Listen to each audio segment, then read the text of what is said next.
c'est que ayeko na yeko koma na Kinshasa na yeko banda ba émission na ba dire opesa ba prophétie na banda yeko mona tala kaka komona apôtre ça qui facilité et puis j'étais surpris parce que nanda comme ça un certain jeudi nazo fanda donc Abraham a accepté. Il y a des dimensions où yo so kozana nzambe et c'est quand même la dimension ko assez quand tu as la dimension oyo okoki comme ozo sel nzambe tu peux si vina wana nzambe monisaka la vina et puis Dieu ne peut pas accepter la vie de son bien-aimé périsse. C'est la raison pour laquelle quand Abraham a donné sa vie à Dieu, Dieu aussi kobota akatenga maladie akatenga bout ndamoko na kobonela et puis na kozongela yo na koyebisa yo pourquoi qu'est-ce qui se passe et solution kozwama na 40 jours à prière et ça va solution va vie à battre solution va vie à battre solution est comment on a 40 jours de prière 40 jours de prière solution que monde na ba problème na tout comme na souka émission na biso message na souka pour na émission mon collègue kozani tiens non il y a canal na bureau. Moi, je croyais qu'il y a un problème, tout ça, ou bien pour un problème à prophétie, tout le monde est là. Na yebo na bureau, na kuti batu na église, plein ya craqué. Oh, na kuti na plein na matin na bureau, na ye, m'a dit non. Le Seigneur m'a convaincu que c'est toi le prédicateur. C'est toi le prédicateur de ce soir. Quand je me suis assis, j'ai dit non, laisse-moi un peu prier le Seigneur. Quand on a bondé l'ingénieur Singa, tu vas prêcher. Puis la bande du côté. Il a donné sa vie à Abraham. Quand Abraham voulait tuer Isaac, la condamnation sur Isaac, Dieu a dit, comme tu vas accepter de condamner ta vie à cause de moi, moi je condamnerai ma vie à cause de toi. Amen. Il a libéré l'agneau. Il a libéré l'agneau qui était égorgé à la place d'Isaac. C'est l'agneau qui a message dans la yasuka Isaac. Nzambazo sala. Petondi manzambazo sala. Ngala ndimi nzamba apôtre Moïse Kasongo. Anzambazo sala. Yes. Yo peto ndimi nzambe na ngazo sala. Okomona libika mwanza. Amen. Nzamba pambola yo. Nzamba kanisa yo. Na répéter. Na continuer la jeûne de prière il y a 40 jours. Nazo 5. Ce qui mo tema na beti. O komela nga requête na yo. Komela nga la kozongela yo. Komela nga requête. Shalom peuple de Dieu, shalom libota na Nzambe, shalom na bayenyoso, bozuli baku ya kotala. Émission na bino na Moïse Kasongo TVD, Moïse Kasongo TVD yango wana ya pona ko manyola bino, tope ko lakisa bino mabomba mi oyo Nzambe aza ko sala à travers le monde entier na basal na ye. Yango tuza ko lakisa bino yango tuza ko senga no toujours bo s'abonner massivement na Moïse Kasongo TVD. Na pesi mboto na ngana ba nyonso bazola na en particulier et pas ya pasteur Jacques Bambote ebele. Lelo na zongeli su mosala Nzambe nde bobenga boleli trop. Zongela na prophète Samuel a éclaircir biso. Éclaircir biso tozongeli sur prophète Samuel le nom na prophète Samuel na kotuna mituna obotuna kinga et à répondre na mituna na bino osanga le cameraman soka ko fongola mosala Nzambe pour que tu yambaye mote mosala Nzambe mote papa les comme d'habitude ceux qui au mesana neto mesana toujours pour ça mais la va te fongola. Père de gloire, Dieu des signes, nous recommandons l'émission en traitement. Que ta puissance et que ta gloire se manifestent dans cette émission. Au nom de Jésus, Amen. Au nom de Jésus, Amen. Tu fais ce que émission na sepo na ko solo la pe pona ko beta masolo na mosala Nzambe. Mosala Nzambe partout dans le monde entier ko benganga. Ba msuba tu sema ene sengo. Ba msuba tu sema kina bazaki ko kamwa to peso kini je sais pas. Relation ni o bozana ngona porte Moïse Kasongo et ko mona yo na montagne de combat côté ya na kati église ya porte Moïse Kasongo.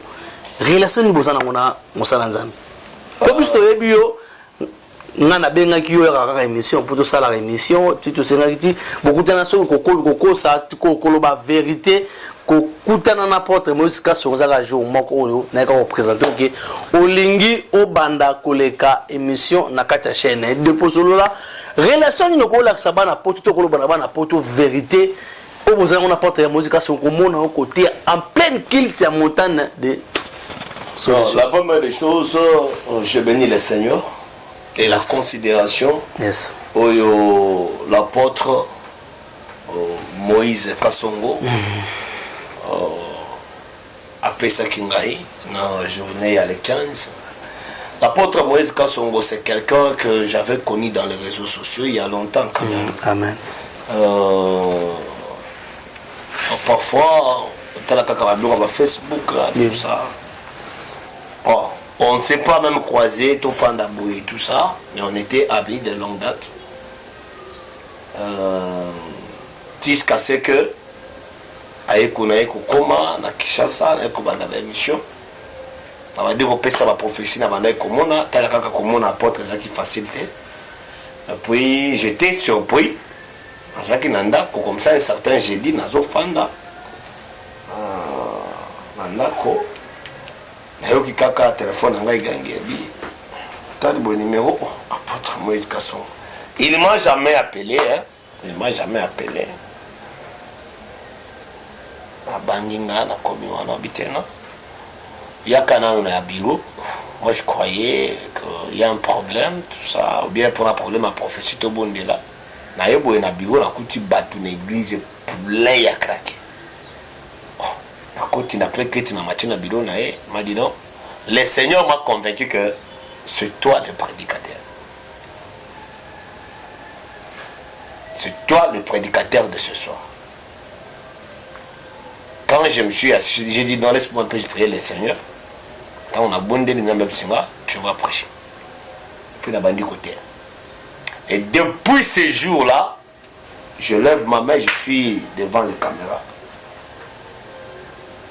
La façon dont j'ai vu l'œuvre de l'apôtre Moïse Kasongo, pour moi, je l'ai vu comme un père.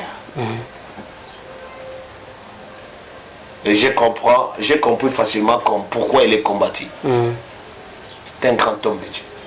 Tant qu'on appelle l'apôtre Moïse Kasongo et Andimi, na grand kilt ya munene loko la bongo kopesa o opportunité kopesa o chance topé kopesa yo cher na e pour ba cher ezaka pa ba o baza cher kopesa o po cher ba pesa ngona n'importe qui te et andimi kopesa yo et ça là qui on ngeni ya ngona pesa sous merci et pas apôtre Moïse Kasongo avec l'église de la restauration la considération au pesanga la considération au pesinga. Même le dimanche, il m'a encore invité. Na koma ki na retard. Je devrais prêcher. Na koma ki na retard. Dans la bande dans l'église na Kinshasa. Mais on va pas prêcher ça Kobanda. Mais je vous dis encore, je l'ai trouvé pour moi comme un père. Naïbi c'est nanouté. Mais pour moi, c'est un père. Voilà. C'est là qui m'a caché ça qui m'a essayé. C'est un signe de considération. Ils ont l'emboqué à considérer parce que dans la dimension apôtre Moïse Kasongo, na matéa naé, ba vérité naé, ba prophétie naé, pour un dimanche toi pesa c'est pas facile. Facile c'est pas facile. Azano matata. Après ça chaîne n'importe qui te. Mais nzamba kosunga yangona. Batu basepela ki komona vraiment makasi na ndenge moko ya kosakana te et ba ki message abi message on qui vraiment fort et puis j'avais coupé le message parce que le temps batu wana basenga kinga est-ce que okoki ko fongola so mwa mukie ya message wana moi 5 minutes moi 10 minutes ba bénéficier sur l'hôtel. Oui, Isaac sur l'hôtel. Donc ba bénéficier sur moi grâce wana. Je parlais sur l'Isaac. Et la Bible nous dit un jour Dieu apparaît à Abraham et il dit à Abraham, donne-moi ton fils. Là je peux aussi sauter aujourd'hui. Donne-moi ton fils. Et Abraham avait le seul fils qu'il avait, c'était Isaac, son fils unique, son fils bien-aimé. Et Abraham refusa de parler à sa femme. Parce que le fils n'appartenait pas à Sarah. Le fils appartenait à Abraham. L'enfant n'était pas à Sarah. L'enfant était à Abraham. Et Dieu demanda le fils d'Abraham. Ok, quand je lis le livre de 1 Jean chapitre 2, verset 14 à 15, la Bible nous dit, c'est lui qui a le fils à la vie. Donc Dieu n'a pas demandé Isaac, mais Dieu a demandé la vie d'Abraham. Dieu a demandé la vie d'Abraham. Donc, malgré que Dieu a marché avec Abraham, Dieu a voulu voir si Abraham sera prêt de donner sa vie. Il a demandé le fils unique. Vous allez comprendre que même Dieu, quand a tant aimé le monde, Jean chapitre 3, verset 16, Dieu a tant aimé le monde, il a donné son fils unique. Le fils que Dieu a donné, ce n'est pas le Seigneur Jésus. Le fils que Dieu a donné, c'est la vie. Parce que la Bible nous dit, à tout celui qui croit en lui aura la vie éternelle. Donc celui qui reçoit le fils, reçoit la vie éternelle. Donc le fils, c'est la vie. Le fils, c'est la vie. Alors Dieu avait demandé Isaac comme la vie d'Abraham. Donc Abraham a accepté. Il y a des dimensions où il y a ensemble. Et c'est quand même la dimension qu'on voit. Quand tu as la dimension où okoki comme ozo sel ensemble tu peux si vina. Voilà ensemble monisa la vina. Et puis Dieu ne peut pas accepter la vie de son bien-aimé périsse. C'est la raison pour laquelle quand Abraham a donné sa vie à Dieu, Dieu aussi a donné sa vie à Abraham. Quand Abraham voulait tuer Isaac, la condamnation sur Isaac, Dieu a dit, comme tu vas accepter de condamner ta vie à cause de moi, moi je condamnerai ma vie à cause de toi. Amen. Il a libéré l'agneau. Il a libéré l'agneau qui était égorgé à la place d'Isaac. C'est l'agneau qui a libéré Isaac. Non, l'agneau est devenu l'offrande d'Isaac. Pour que Isaac soit délivré, il faut que l'agneau soit là. Amen. Yes. Malgré Isaac était le couteau sur la gorge, mais l'agneau est venu enlever le couteau d'Isaac sur la gorge d'Isaac. Donc l'offrande peut pousser à Dieu de te faire sortir dans la condamnation. Au lieu que toi tu sois condamné, ton offrande est condamné à ta place. Yes. Malgré tu es condamné à la maladie. Condamné à la maladie, mais offrande nayo et quand je ici qu'un malade wana. Quand l'agneau est venu, Dieu dira à Abraham, j'ai vu ton cœur. Ne tue pas ton fils. Ne fais pas périr ton fils. Prends le bélier, égorge-lui à la place d'Isaac. Car que le véritable bélier, c'est le Seigneur Jésus-Christ. C'est le Seigneur Jésus-Christ qui a accepté d'être égorgé sur la croix à cause de nous. Et Isaac, c'est nous. Parce que dans Isaac, il y a une nation. Dans Isaac, il y a une nation. Ok, quand dans quelqu'un il y a une bénédiction, Dieu ne permet pas celui qui porte la bénédiction soit mourir. Amen. Amen. Ah, tu ne comprends Amen. pas. Amen. Dans Joseph, il y a une nation. Non, tu n'as pas compris ça. Dans Joseph, il y a les provisions. Comme Joseph avait la provision, malgré que ses frères lui ont vendu, malgré que la femme de Potiphar lui a créé des problèmes, malgré qu'il était entré en prison, il ne peut pas mourir. Parce que dans lui, il y a quelque chose. Yes. Et dans Isaac, il y a une semence. C'est la raison pour laquelle le Seigneur Jésus ne permettra pas que tu sois mort, que tu sois mort à cause de la maladie des sorciers. Il est là pour toi. Que Seigneur te bénisse. Amen. Mais tu bénéficies les sons vraiment makasi. Mais ça nzambe tout ça a besoin de toujours que ça répand chaque fois makamuni o nzambe à Liban partout dans le monde entier. Moi ba témoignage pour que ça biso. Voilà, on tient la question piège vient. Mais ça ba question piège parce que oui, ba réseaux sociaux et ça a un problème belé. Oko pesa ba tubiloko boye nzamba sala ba tuboye. Au monde mtaba. Mais comme là, j'ai un témoignage, il y a maman Moko, Azana UK, Londres. Maman Wana, azalaki na problème ya makolo atinaki image na ya makolo nakola kisabino image ya makolo yango oyo to bakotiela bino oh iza image ya makolo okay. Na kosenga grand cameraman atielanga nanu son boto ingi ayebisinga ka zwa olive tant nazwi huile d'olive tosali prière papa vendredi wana nakoka sukolamba te eloko te kaka bana bato basalaka alobi nanga mama nalingi teje nanu bana na yo osala eloko moko bodo testament likolo ya testament nde bazolinga basilisa o bana ti moyen eza te okosala nini okolashe nga nazwi nini naye kozwa oilwana yebisinga pakola ngo nzoto mobimba na mutu na kanga susuki te na pakoli tina mutu tina makolo na bouger na so yebisa bino pongi na lalaki vendredi jeudi wana ti vendredi na tongo samedi na tongo na ekolamuka po na yebisa bino ke nzambe ya prophète Samuel azosala eloko nazoloba offrande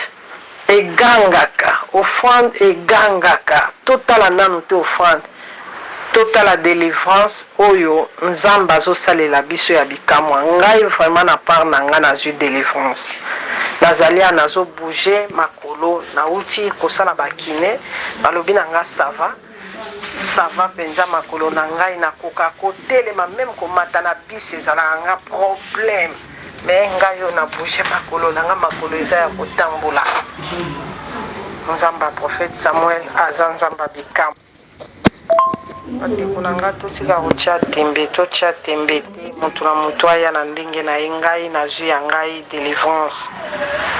délivrance makolo na ngai yango naobouge maboko mpe nazobouge liboko oyo moko na banda kokende deja na paralysie liboko na likolo donc na kati ya likolo kosanti kuna neti baobetanga masasi depuis 2017 mais ngai oyo makolo na ngai na bouge nazo bouge maboko pe lobi na meki kosala physique na bouge makasi lelo pe tango nakeye na nini o na kine na bouge ngai nazo bouge nzambe na biso aza na contrôle tozana na 2 séances soki nasisi baséance nyonso biso nyonso tozwi délivrance ndako mobimba na olakisa sikoyo face na nga en personne unga mona oya na kini nde bokomona ngai bokondimaka nzamba Samuel asalaka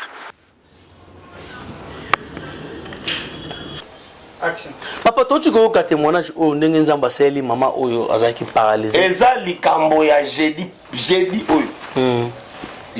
oyo mama abengi ngai alobi papa boye na boye atambolaka te ayaki babiloko ndenge atémoigner ye moko aza grande sœur à musicien moko awa yebani musicien moko a Congo naza na ba photo na ye na kolakisa photo na ye te parce que moko lui tango akosisa deuxième service akuya ye moko aleka na télévision ayebani babwakela ye ma ebembe abandi kotambola te atika mosala nasaleli ye mosala abandi kolala te nasaleli ye mosala alali ya kosakana te ayekola mukatongo makolo konongono te moboni makolo ezali kotambola te abandi kosala bakine ezosimba te boye abandi kotambola semaine prochaine abandi mosala azali na tension ya likolo tension ekiti ce n'est pas seulement lui nayebisaki bato que je suis dans la jeûne de prière de 40 jours tozo continuer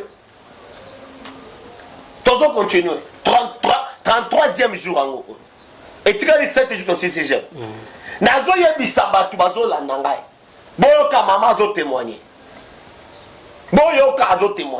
nakobanda kosala boye moto abiki atindi image na ye atindi ba audio botie abiki atindi image na ye na ba audio botie non nakobanda kosenga motu tango abeli tango abenga za kobela bakangi image batindelinga video batindelinga et puis tango abiki akangi image ya mibale abiki botie yango mais koboma bilongi bombi bilongi tout ça mais omoni azalaki makosi ya kovimba mpe nde na nde ya kobika bato baza awa na remercie bato ebele baotina barequête ebele makasi naza na jeune prière il y a 40 jours maman Sylvie nzamba pambolio a pambola makasi kolie koma kilisusu maman pour la consommer nga ba trailing nzamba pambola nzamba pambola ye makasi maman Sylvie ngapa na sengi trailing nzamba pambola maman donc yeboye lobby ba yela nga ba trailing ya semaine. OK.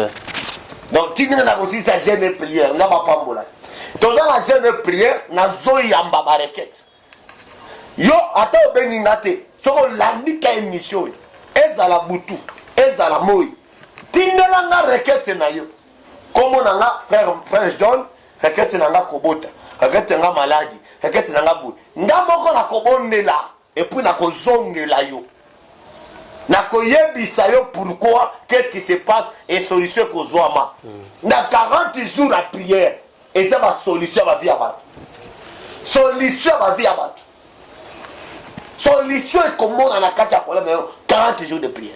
40 jours de prière, solution que mon na ba problème na nous comme na souka émission na biso message na souka pour l'émission mon collègue kozali. Message na nga ya souka exact nzamba zo sala. Petondi manzamba zo sala.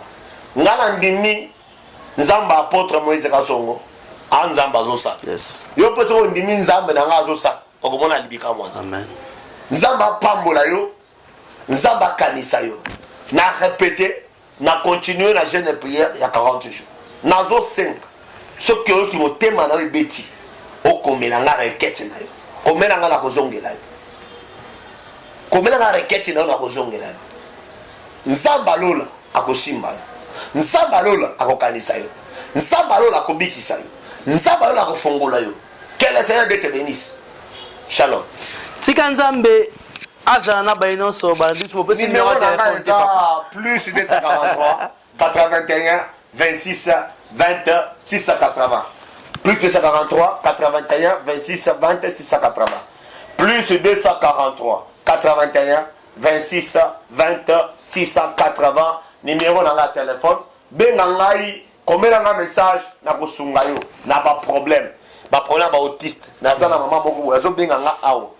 Je sais, c'est pour le témoignage, mais dans la plein émission, on va répondre après. Azana moi na azana autisme na saleli abane ko lobate na tsele musana na tongo lelo na kita ebisi papa mwana abandi ko lo papa na mama na poka na ebisi akoloba nyonso na ndo ngona après zokota ezaki parce que azana émission boya ba appeler en ligne té en direct té batu bazobika batu bazotata la bonne nzambe eloko moko za na kondima ata esika mosusu ko comparer na basala nzambe wana te ezala papa moko na bondeli miso emoni mokoloji premier liboso deuxième jour abandi koloba yo na fulani mokokani abandi kozwa kondima na ngai na kondima na kokanisi mirake ekatani na nzela c'est pas de problème zala kondima na nzambe na ngai nzambe akopambola yo 81 26 20 680 plus 243 81 26 20 680 numéro na téléphone to tiko yokane musana nzamba otiko manyola atikola sa ba témoignage nous en ba problème nous en makambo zo tungisa yo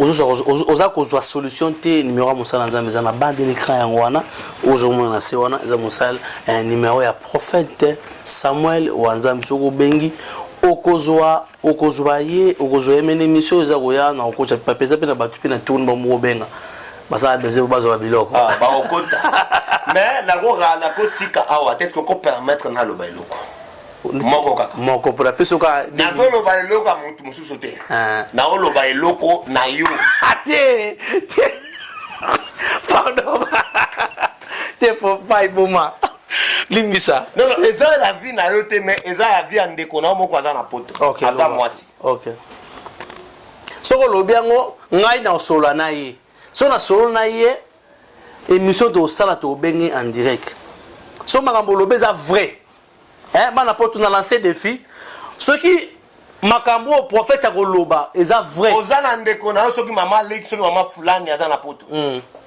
ya mwasi aza na poto aza na dossier misato dossier ya liboso eza problème ya libomo na ye ebale kozala malamu mwasi te moma kobota stopaki dine nazoloba boye barègle na ye eza kokangama dossier à bibalé. Na continue. Continue oui que to ko benga ye l'émission za ko la. O za ko ya. Makambo lobi to ko yebisa ye, so ko za vrai. To che carrière ya prophète. Dossier à bibalé aza nazo tiela batu confiance bazo le bambongo. Mbongo yo zazo tinda base la misala songolo misala mbongo na zo liam. Dossier à misa to pour la libala lai. Aluka ngana sungai. Azana moninga na ye moko komo na ye mami. Amala mte pona. Asukeli wan.